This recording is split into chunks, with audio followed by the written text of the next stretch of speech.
Este programa tem o apoio de Cupra, Performance Hybrid Plug-in. Há uma equipa com a performance certa para se juntar à sua empresa. Atitude, potência e foco para qualquer desafio. Novos Cupra Performance Hybrid Plug-in. Até 132 km de autonomia elétrica. Nem é preciso testar. Agarra a oportunidade a partir de 420 € mês mais IVA em renting para empresas e ENI.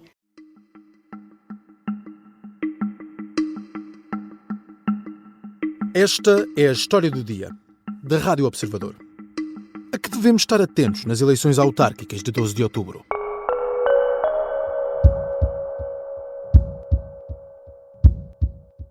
Penso que os resultados vão ser muito locais. Muito locais. E mesmo nos grandes municípios, isto é da área metropolitana de Lisboa ou do Porto, eu penso que vai pesar a conhecer ou não os candidatos, o que é que eles fizeram no passado, o que é que vão fazer no futuro, que posições tomam sobre a autarquia, muito mais do que temas nacionais.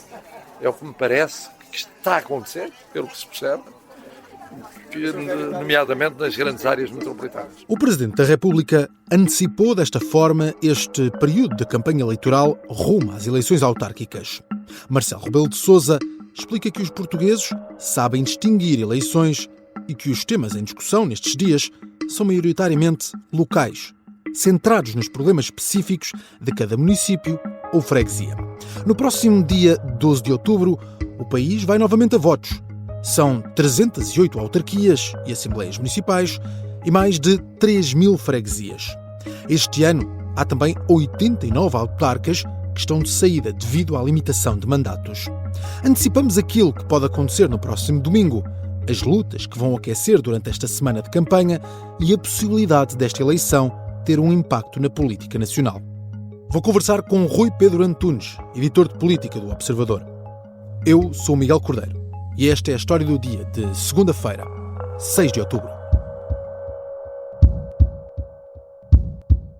Bem-vindo, Rui. Olá, Miguel.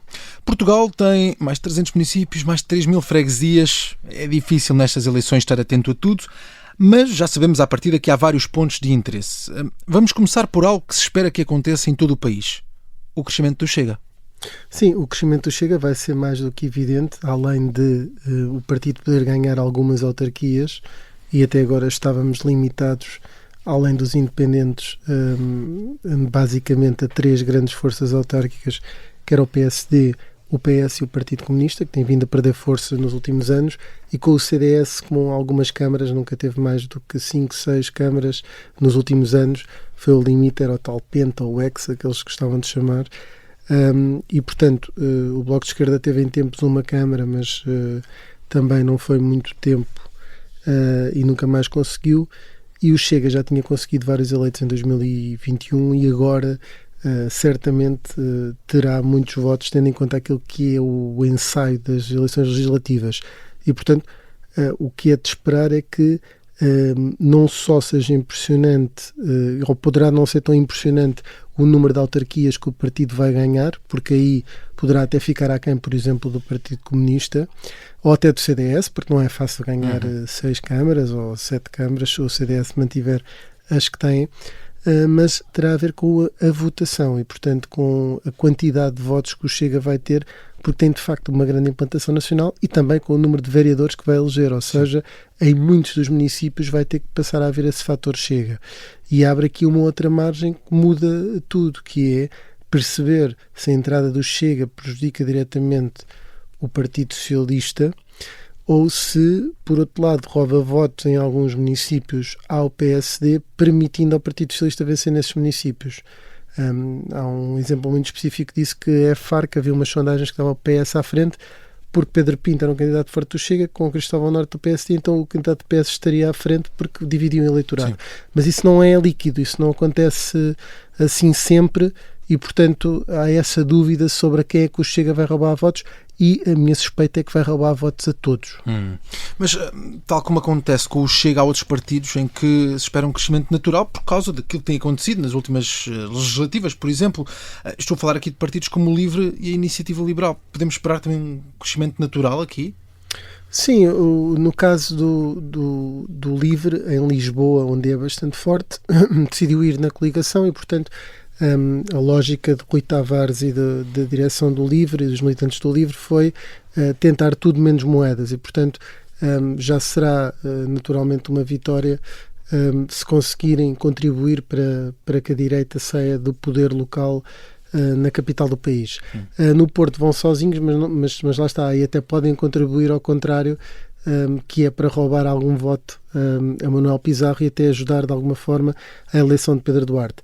A IEL, nessas duas grandes cidades, acabou por ser mais pragmática e, portanto, apesar das divergências, integra a coligação nas duas cidades para tentar que a direita fique no poder nessas duas, ou melhor, para evitar que o Partido Socialista chega ao poder nessas duas cidades. E estende-se, por outro lado, por exemplo, no caso de Gaia, a Iniciativa Liberal apoia o Luís Filipe Menezes e isso foi alvo de crítica interna por causa de algumas dúvidas éticas do passado e do despesismo, etc.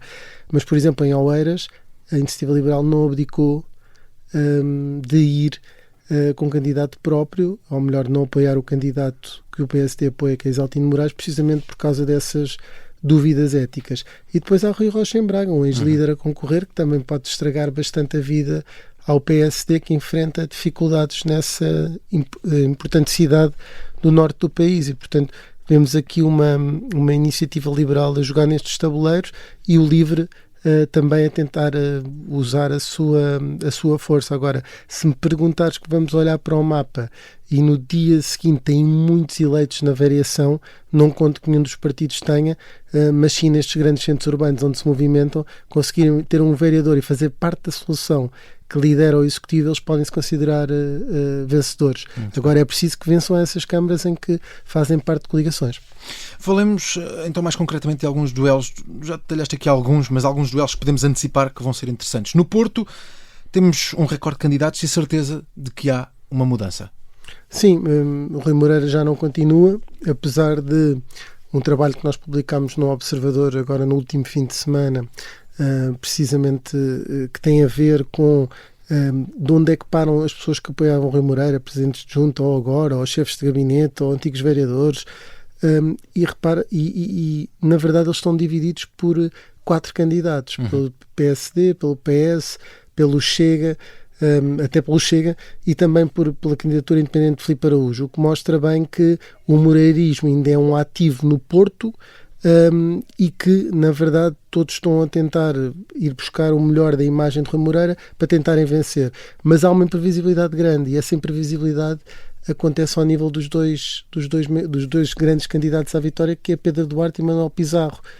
Parecia que o médico e ex-ministro Manuel Pizarro estava mais forte nas sondagens, e nas últimas sondagens Pedro Duarte conseguiu colocar-se ao mesmo patamar de Manuel Pizarro, porque à partida o grande crescimento do Chega estava a prejudicá-lo e apesar do Chega ter força, não o prejudicou o suficiente para sair dessa corrida e, portanto, está tudo em aberto no Porto, e eu diria que os últimos dias vão ser fundamentais para definir quem é que vai vencer e quem é que vai ganhar a cidade, sendo que todos eles, creio que aí nesse aspecto daria muito jeito a Pedro Duarte os votos do Filipe Araújo, por exemplo, e isso, essa candidatura forte e um Chega forte prejudica sempre que a eleição do candidato do PSD.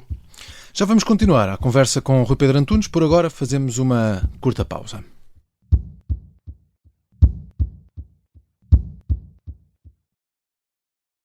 Estamos de regresso à conversa com o Rui Pedro Antunes, editor de política do Observador. Rui, já falámos do Porto, falamos um pouco do Algarve. Aqui, neste caso, o Chega pode ter de facto um maior crescimento, aconteceu nas legislativas. E olhando para este cenário no Algarve, é de esperar também que PSD e PS continuem à procura de segurar alguns municípios. Portanto, será muito provavelmente no Algarve que vamos ter uma luta mais acesa entre 3 partidos. Sim, o facto de existirem 3 forças que divide bastante a votação, e isso permite que com pequenas percentagens e com algumas centenas de votos se possa vencer uma autarquia. O Chega tem, como falávamos aqui há pouco, a hipótese de vencer Faro, não é assim tão improvável, está na luta com o PSD e o Partido Socialista. E na verdade isso seria o atual líder parlamentar Pedro Pinto é o candidato. Seria também interessante perceber como é que seria se algumas destas figuras começam a vencer autarquias a Sul, e depois como é que é a experiência autárquica do Chega, e se Pedro Pinto iria mesmo viver para Faro ou na verdade para a Câmara de Faro. E ali perto, por exemplo, na Câmara de Albufeira, um antigo deputado do PSD, Rui Cristina, que atualmente é deputado do Chega, creio que também tem hipótese, de acordo com sondagens que vão circulando, de vencer a autarquia. E, portanto, isto significa que não será de estranhar, destes 2 exemplos, mas há outros, de que o Chega consiga, de facto, essas presidências de Câmara, eventualmente no Algarve. Claro que pode não conseguir nenhuma, isso também está em cima da mesa, mas só a força do Chega no Algarve dá-lhe não só a possibilidade de ter algumas presidências de Câmara, como dá vereadores, deputados municipais, juntas de freguesia, e isso vai ser uma mudança no mapa. Isto remetendo-nos um bocadinho para o início da nossa conversa, que é, de facto, o Algarve é muito Chega, e isso vai passar a ser notado também nos órgãos autárquicos. E aí já o Chega também passa a ser responsabilizado, ou pelo lixo que está na rua, ou pelo acesso às praias, ou pela forma como não é limpa a Serra de Monchique ou do Caldeirão, e, portanto, já passa a haver uma responsabilidade sobre ou o por Chega. eventuais casos de corrupção que possam surgir, que vão surgindo certo. Várias autarquias do país. Com o poder também vêm esses problemas, e aliás, sempre que o Chega tem tido eleitos ou candidatos, não tem corrido bem, porque estão longe de ter a ficha limpa, e há vários casos polémicos à volta de alguns dos candidatos e até eleitos do Chega nos últimos anos.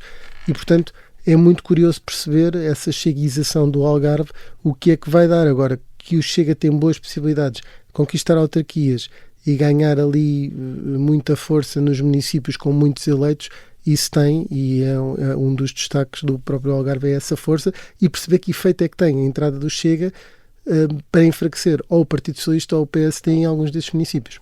Falemos de Lisboa. Há um taco a taco, pelo menos nas sondagens, entre Moedas e Leitão, e apesar do bom desempenho nos debates, as sondagens apontam também para uma queda da CDU. Podemos ter aqui uma eleição mesmo ganha por um voto. Sim, na verdade já temos exemplos em Lisboa em que se ganhou a Câmara de Lisboa por escassíssimos votos. Foi o caso, por exemplo, de Pedro Santana Lopes em 2001. Carlos Moedas também não teve uma vitória que fosse retumbante, aliás não teve a maioria, e aqui pode novamente acontecer o mesmo. Vai ser cada voto disputado ao milímetro, ao segundo, ou cada voto é um voto, e o que vai acontecer é que, olhando para as sondagens, é que há uma grande imprevisibilidade. Nós temos aqui, para já, nos últimos dias, parece ter funcionado o voto útil à esquerda, com o PCP numa sondagem, noutra se fosse melhor, mas numa tem bons números e Alexandre Leitão fica ligeiramente atrás de Carlos Moedas, numa outra Alexandre Leitão até está à frente, e isso vê-se que é à custa do PCP, que nessa sondagem tem menos votação e menos intenção de voto. E, portanto, na verdade, o que é curioso aqui é que vão ser os dois partidos que desafiam o voto útil, no caso do Chega à direita, no caso da CDU à esquerda, que vão acabar por definir quem é o vencedor. Parece-me, Carlos Moedas, a maioria da cidade parece-me estar virada à direita, o que dá margem para o Chega ter mais votação do que a CDU, mas mesmo assim o Chega cresce de uma forma tão galopante que não é possível prever que votação possa ter. E naturalmente que isso vai prejudicar muito Carlos Moedas, para quem um voto pode contar para continuar ou não como Presidente de Câmara. Ele que há uns meses pedia a maioria, eu acho que agora já poderá apenas pedir ser reeleito, que já seria uma vitória QB para aquilo que tem sido esta campanha. Apontas mais casos de interesse nestas eleições autárquicas? Sim, há casos bastante interessantes pelo país fora, já falámos aqui de alguns, mas posso voltar a falar o caso de Braga, porque também necessariamente há uma mudança, porque Ricardo Rio sai da autarquia. Houve todas as confusões de uma nacionalização da campanha, com o candidato do PSD estar envolvido de alguma forma através da família, no caso Pinum Viva. O candidato do Partido Socialista não traz propriamente uma grande novidade à cidade de Braga, que é o António Braga, até partilha o nome, mas um Rui Rocha forte perturba, e todo o caso Pinum Vive e até a própria postura que tem tido o candidato do PSD em Braga perturba um bocadinho a continuidade do PSD nessa cidade. E por aí fora, em Aveiro também, Ribal Esteves deixa de ser Presidente de Câmara. Há dois irmãos que disputam entre si a eleição. Não há certezas que o PSD possa continuar. Em Sintra, sabemos que Basílio Orti também sai, o que cria sempre alguma imprevisibilidade, e qualquer um dos três, Chega, PS e PSD, pode vencer, e portanto também aí há um grande foco de interesse. Em Loures, o Chega tem possibilidades de enfrentar um candidato do PS que parece aproximar-se de muitas posições dele, e portanto é curioso ver essa divisão de votos, sendo que a CDU não perdeu a Câmara assim por tantos votos há 4 anos, e portanto é sempre uma força política a ter em conta nesse Conselho, e ao longo do país vamos vendo que estas são das autárquicas mais interessantes dos últimos anos. Sim. Porque há muita mudança e isso também traz muita imprevisibilidade. Para terminar, podemos esperar algum impacto destas eleições naquilo que é a política nacional? Acho que os líderes estão mais ou menos imunes. Uma derrota do PSD, que seria perder a Câmara de Lisboa e não conquistar o Porto e não diminuir o decalagem que existe para o PS no número de autarquias, não será suficiente para colocar Luís Montenegro em maus lençóis ou para o próximo Presidente dissolver a Assembleia. Se o PS perder câmaras, as escolhas foram de Pedro Nuno Santos e, portanto, José Luís Carneiro também não deve ser retirado, até porque não faria muito sentido estar a mudar de líder agora, também não ajudaria muito. E André Ventura, com o que se espera de vencer e como vai virar logo a agulha para as presidenciais, qualquer coisa que corra menos bem também não será sacada, e portanto eu diria que é mais ou menos fácil antever que as lideranças estão seguras, o que não significa que algumas não possam ter um desgaste conforme aquilo que seja o resultado do próximo dia 12 de outubro. Obrigado, Rui. Obrigado, Miguel. Rui Pedro Antunes é o editor de política do Observador. Nesta história do dia, de saída, deixo também algumas notas. Ainda sobre a campanha eleitoral, o Observador continua na estrada a acompanhar as candidaturas autárquicas e os líderes nacionais. Pode acompanhar tudo em observador.pt e pode também escutar o Direto à Campanha, depois do noticiário das 9, e o Caça ao Voto, às 5h30 da tarde, na Rádio Observador e sempre em podcast. No desporto, começa hoje a concentração da Seleção Nacional para preparar mais 2 jogos de qualificação para o Mundial de 2026. No dia 11, Portugal joga com a Irlanda, no dia 14, com a Hungria. Os 2 jogos acontecem no Estádio de Alvalade, em Lisboa.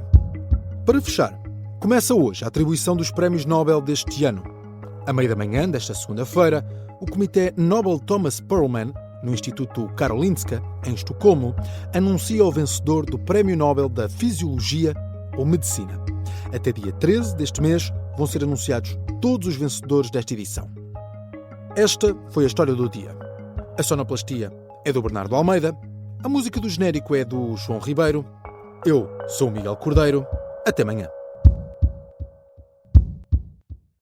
Este programa tem o apoio de Cupra, Performance Hybrid Plug-in. Há uma equipa com a performance certa para se juntar à sua empresa. Atitude, potência e foco para qualquer desafio.